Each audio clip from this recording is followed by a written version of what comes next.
interim era of John Fossil football begins tonight. Throws to the end zone, wide open, incomplete. There was no one within 5 yards. Goff has to spin away, left side. Goff crunched as he gets inside the 5. Jared, get out of bounds. Russell's going to lay it up over the top. Doug Baldwin, touchdown! Step up and let it fly. Got a man open, lock it. Touchdown, Seahawks! The Rams have lost 9 of 10. The Rams may have a new head coach in John Fossil, but so far, the results are the same. Thursday night's 24-3 drubbing by the Seahawks capped off a tumultuous week for the organization that began with the firing of Jeff Fisher on Monday. I sat down with Fisher before Thursday's game to get his thoughts on what went wrong in L.A. and to find out what lies ahead for him. Jeff Fisher is out as the head coach of the Rams. He hung around for 5 years of losing. You need to not just turn the page, but find another book. And where down we go. Very simply, what happened? Bottom line is that I didn't win. You know, I didn't win enough games. And, you know, new market, that's important, and I'll take responsibility for that. When did you know? When Kevin came in and told me. So you had no idea before that? No idea, no idea. You know, I just, recently had signed an extension and knew things were getting tough. I knew that, but I didn't anticipate this. I always thought that if depending on what happens the last 3 weeks, that there may be that potential with the season being over, but I was a little caught off guard with a short week. Let's go back to that extension for a second. So you signed that before the season starts, but the announcement wasn't made that you have signed it until December 4th? It was never my place to announce the extension, so somehow got out.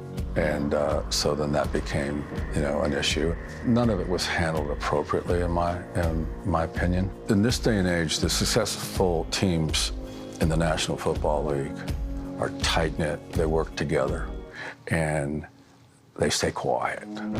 They don't leak things. And that was a frustration of mine. What is your side of the Eric Dickerson drama? I had a really good conversation with Eric, and I even got a text from him, basically saying, Coach, I appreciate the call. I'll keep this between you and I. Our conversation is not going to get out. I mean, it's verbatim text here. I'm not going to waste our time on it, but Eric has every right to be critical. Criticism's totally fine. I was concerned about the relationship between Eric and the players. And so, I just explained to him, and I thought he understood, and I went from there. Whoa, you let your... With the first pick, the Los Angeles Rams select Jared Goff. Was Jared Goff your choice? Yes. Okay. Yeah, it was our choice. It was unanimous. And we went up to be in a position to get that quarterback that we needed.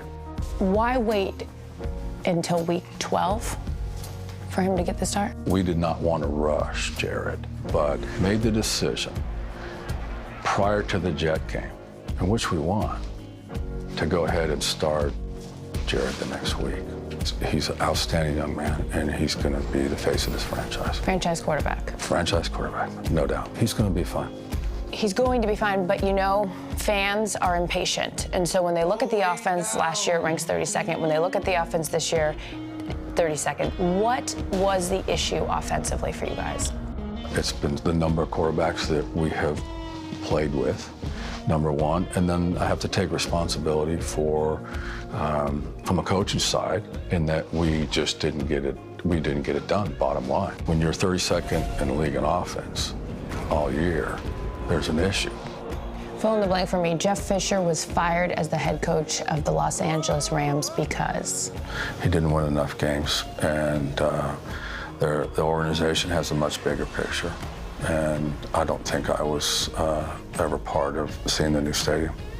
Do you have a perfect scenario? I want a chance to play the Rams.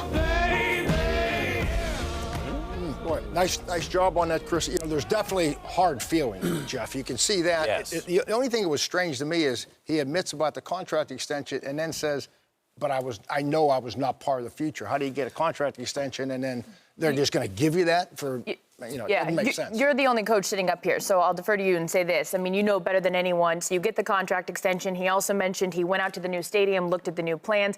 You're part of the proverbial plan until you aren't. right? Exactly. You know, the timing of this thing, though, I don't know what you think, Mike. I mean, on a short week, you know, I don't think it was as fair to the players and the rest of the staff. You were surprised by, I was surprised the timing of it. I do agree with Jeff on that. Yeah, I would say the timing's interesting, and I think you are part of the plan, but if you're not winning, you clearly are never part of the plan. And I thought what was interesting is the fact that he said it was a organizational decision to draft Goff, but they did nothing, and underscore the word nothing here, to help Goff in terms of building an offense around that where the kid could be successful. He's a shotgun quarterback. They drafted him and tried to play him under center. And this was a fatal decision from the beginning. And we really can't evaluate Goff based on the offense that was set up. And when Jeff said this is the guy we all wanted, to me, it's his own fault for that. The NFL has pivoted to more of an offensive league. Clearly, without blaming anybody, organizationally, they know defense. They draft it. They coach it, they scheme it very well. They have failed to pivot with the league. You can be a defensive coach, Belichick, but you have to understand offense. How many offensive linemen have they drafted? Right. How many are elite? None. Recipe for disaster. I asked him about Todd Gurley's comments, right, about this being a high school offense, and then Todd Gurley came out and actually said how upset he was about Jeff Fisher, you know, being fired as the head coach. Case Keenum has made comments. He's had a lot of player support. Right. Do you think the players quit on him? Yeah. You know, 5 years of losing. You know, a head coach is the most important person in the building. And your team, they take the identity of that head coach. And I think, you know, with them losing and just having that losing mentality and attitude for so long, you got to learn how to win. And this team right now, they need to learn how to win, and they're not doing that. So I think some new blood might bring some life. Great expression. Good coaches lose games, but you never lose the team. You know, and you know, just what you're saying, I think it happened. But I do think whoever takes over the Ram job is going to have to rebuild the structure and the discipline. This team under Jeff's administration has always been in the bottom third of penalties, and they've never been a disciplined team and never been able to really nail down the offense and the details. Football winning, as you know, is all about the details, and the Rams aren't good details. By the way, spent a lot of time with Jared Goff and a lot of draft picks. How about Sean Payton? How about the Shanahans? They got to get an offensive coach. They put too much time into getting Jared Goff. Two strong names. A lot of things here, but we got to go. Mike, thank you again for your thoughts.